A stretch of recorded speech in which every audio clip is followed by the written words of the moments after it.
Hayes. Mr Speaker, thank you for the opportunity to speak on this bill, and I have to say I'm a bit disappointed by colleagues across the floor of Parliament on the way that they have demeaned the discussion this afternoon in this debate. And I would draw their attention to the comments of the Indian High Commissioner to New Zealand, retired Admiral Suresh Mehta, as reported by the New Zealand Herald, who says, quote, "The government had handled the issue quite well." And he went on to say that he believed the visit to India by Prime Minister John Key would be a good thing, but the affair was too small a matter to be brought up between Mr Key and Dr Manmohan Singh, Prime Minister of India. And that's the point. The opposition has gone out of its way this afternoon to demean both the process in this House and the position of a very excellent Governor-General in this country and a similarly excellent Prime Minister. And I would just like to, when you consider this bill, to reflect on the fact that Mr Gough, 2 hours after the Henry event, said that Paul Henry was being Paul Henry. So I don't think that Mr Gough and the opposition can take too much credit for the way that they have behaved.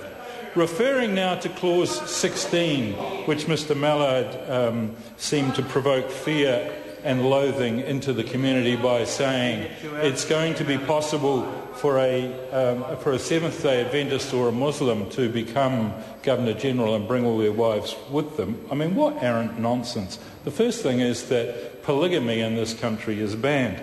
And even if it wasn't, there is actually Commonwealth precedent. When I was New Zealand's High Commissioner to Papua New Guinea, a Governor-General was appointed, Suwiwa Kawari, who had 6, or as I remember, maybe 7 wives. It didn't stop the Papua New Guinea system accommodating that arrangement, which is perfectly normal in Papua New Guinea, although all hell broke out when he only took one of those wives to London to be gonged. Simply put, Clause 16 says if there is more than one person entitled to an annuity as a result of the Governor-General serving the term, the annuity can be split, but it cannot ever be no more that can be paid out than the value of the annuity for one person. Mr Speaker, this bill is really important and timely legislation, and I stress it came through our select committee with not one voice of dissent. Our report back to Parliament was unanimous.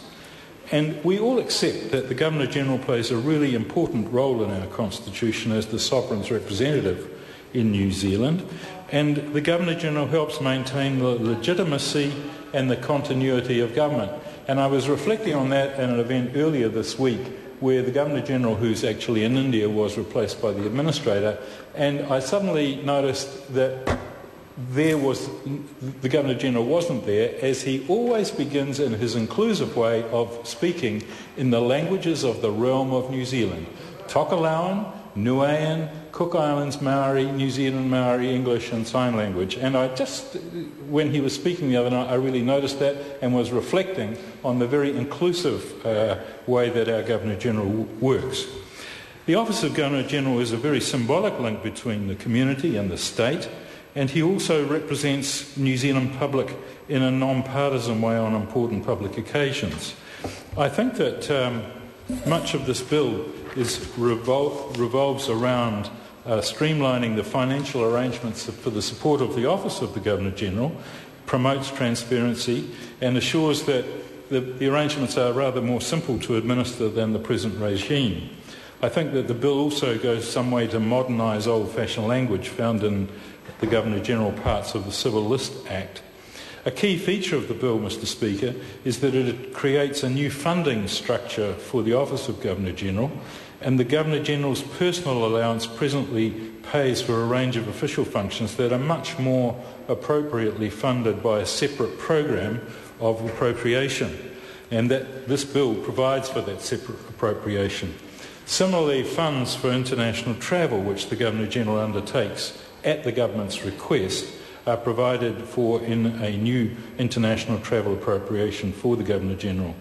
Domestic travel will form part of the program appropriation.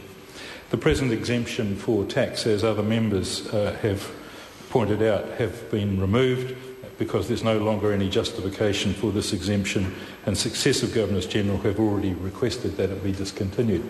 With those few words, Mr Speaker, I thoroughly support this bill and commend it to the House.